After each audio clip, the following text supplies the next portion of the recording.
Hello everyone, welcome back. It's your girl Courtney Shavontae back here with another tutorial for you guys. I am going to be showing you how I create my own resin inserts. These are holographic full inserts that I put into a bunch of my different resin pieces and everything to customize them and do a lot of different things. It's much requested, so make sure you do hit that subscription button. That subscribe button, and also hit the notification bell so you don't miss any videos coming from me.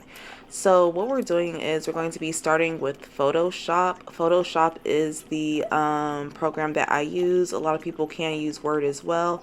I don't, just because I use Photoshop for pretty much everything. I also do my own graphic design for my website and all my promo materials as well. So it's just really comfortable for me.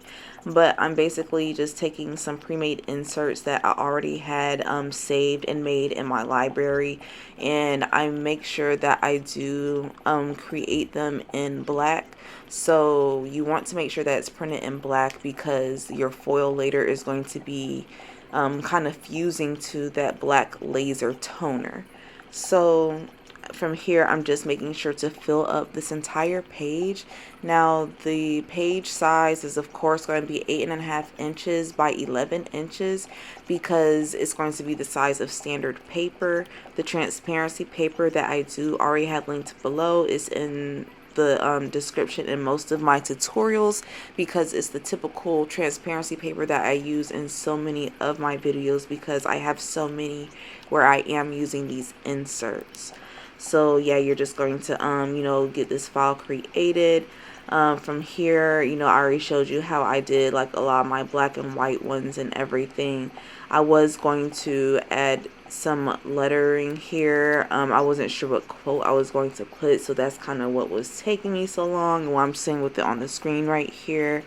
But I ended up not doing that, and I went a different route. So I'm going to show you guys how I went ahead and went to Google and I searched for just a common image, and I'm going to be showing you guys how I use this Barbie logo that I did not sell. I did not sell this Barbie logo.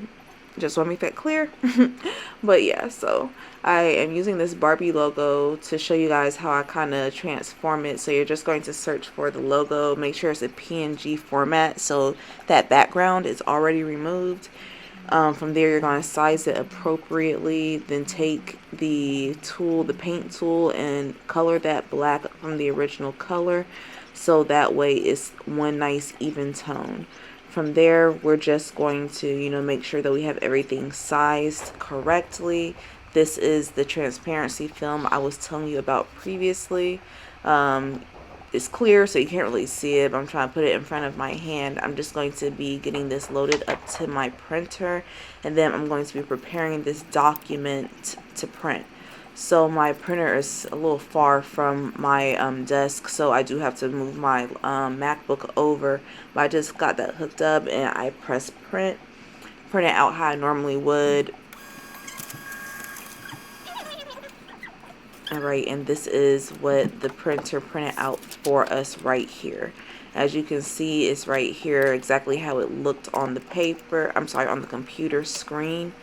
Now I am over here at my workstation. This is my laminating machine. I got it from Amazon. It's Amazon Basics.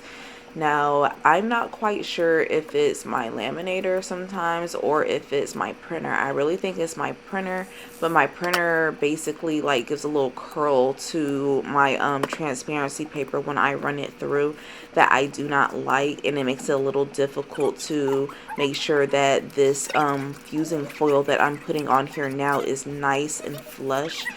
This fusing foil, you want it to be nice and flat up against the transparency film so there's no air bubbles or pockets or anything that are left behind, and you don't want any holes in your work.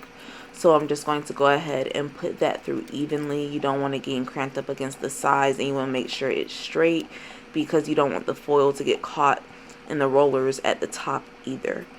But yeah, basically what I was saying was you see how the little wrinkles are forming.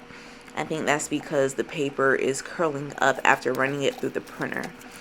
Now, just to make sure that, I save my transparency film and I don't waste anything, I'm running it through again just to make sure that my holographic foil is adhering to my transparency film. Now, if you need some holographic foil, I am going to be selling this by the roll in my Etsy store. I'll have multiple colors available, so make sure you do check the links for that. From there, I just kind of cool this paper off and then I slowly peel back this film.